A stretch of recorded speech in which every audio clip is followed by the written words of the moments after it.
Okay, we're going to resurrect Turkey Bob here. Hey, before you read that, you know, every year the kids are asking us about Turkey Bob. They really enjoy these stories. We gotta bring more Turkey Bob back up to the forefront. Oh yeah, we appreciate you doing these. The rifle made a loud cracking sound. Boom!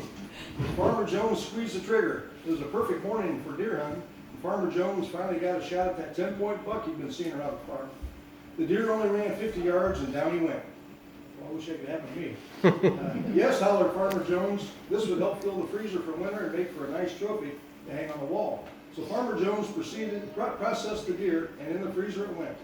The next day he had to go into town for supplies. On the way he saw a big sign out by the road that read, "Young turkeys for sale." Farmer Jones thought, my family loves venison, but boy, it'd be extra special next Thanksgiving to have a turkey as the main course, along with the venison. By the next time Thanksgiving gets here, he should be plump and fat. So he paid the man $1 for the young turkey, and when he got home, he told his kids he had a surprise for them out in his truck. His 4 kids all ran out of the house to see what their dad brought home in his old truck. In the back of the truck was a cage. In that cage was a baby turkey. It was cute and fuzzy. Farmer Jones took it out of the cage, and his kids took turns holding it. Gage, the oldest of the siblings, asked, "Can we name it?" Their daddy said, "Well, I don't see why not." So he said, "I'll give all 4 of you a chance to name it. Then we'll decide who has the best name." "Okay, Gage, what name do you like?" Gage said, "How about Fred?" Next he asked Ramsey, "Do you have a name?" Ramsey put his chin in his hand and said, "Let me see. I know. How about Boomerang?" Next, Daddy asked Lyman if he had a name in mind. "Gabby," said Lyman. "I like Gabby." Finally, it was Leo's turn. Leo looked up and he looked down.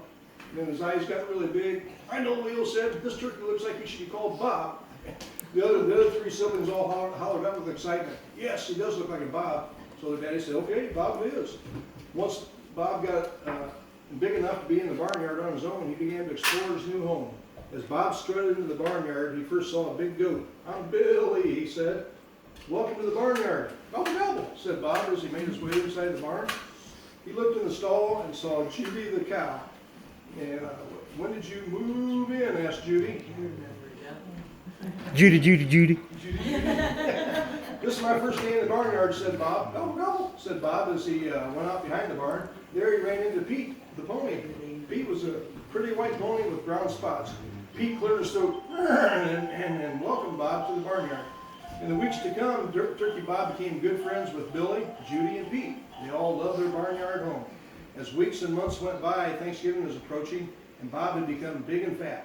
It was just after Thanksgiving when Billy said to Pete, "Did you notice Bob isn't strutting around like he always used to? Now he hops around like a rabbit." Judy shook the bell on her neck and said, "I noticed it too."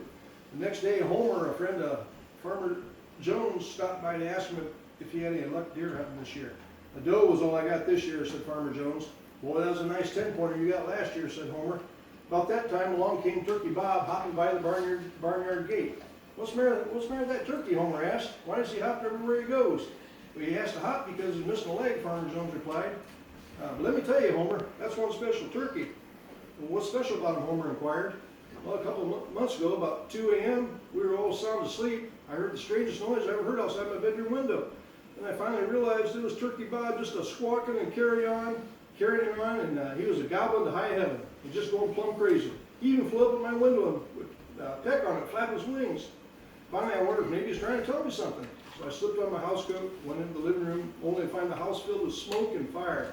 The wood stove had caught the house on fire. Quickly, I got my wife and kids out of the house. Then I was able to extinguish the fire before too much damage was done. So Homer, let me tell you, Turkey Bob saved my family's life that night. That really is some special turkey you got there," said Homer. "Yes," agreed Farmer Jones. "He's a special turkey." Then Homer asked, "Well, I'm curious, how did Turkey Bob lose his leg?" "Well, like I said, Farmer Jones, that's a special turkey. And you don't just eat a special turkey all at once, do you, Princess?"